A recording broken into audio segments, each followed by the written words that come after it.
In today's video, I'm going to teach you how to create a Google Workspace account. Whether you're setting up for a small team or a large organization, this guide will take you step by step through the process.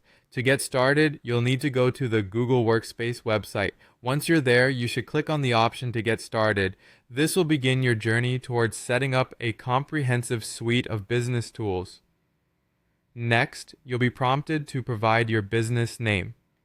This helps Google personalize your workspace and make it relevant to your specific needs. After that, you'll select the number of employees in your organization. This information is crucial as it impacts the features and the pricing tier that will best fit your needs. So, choose carefully based on your current and near future needs. The next step is to select your region. Google needs to know where you're based to ensure compliance with regional laws and to optimize your service. After choosing your region, you'll need to enter your contact details. This usually includes a phone number where Google can reach you if needed. Once you've provided your contact details, it's time to fill out your name. This ensures your account is associated with a specific person who's responsible for managing it.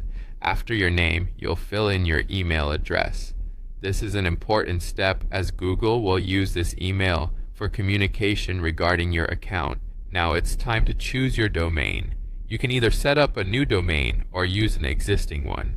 If you decide you need a new domain, you'll proceed to find one that works for your business. Be mindful to choose something that is both memorable and reflective of your business.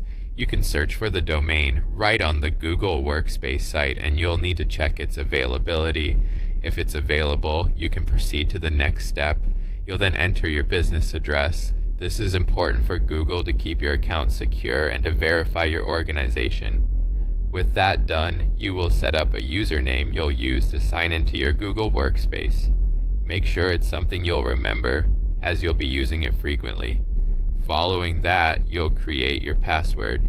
Be sure to use a strong and secure password to protect your account. After choosing your password, you'll click on Agree and Continue to proceed. Next, you'll choose a plan that fits your needs. Go through the options carefully to ensure you're selecting the best package for your organization. Before you finalize everything, you should review all your details to make sure everything is accurate and complete. Once confirmed, enter your payment details to proceed to checkout. Finally, click on the Agree and Continue button to complete the process. Congratulations, you've successfully set up your Google Workspace account.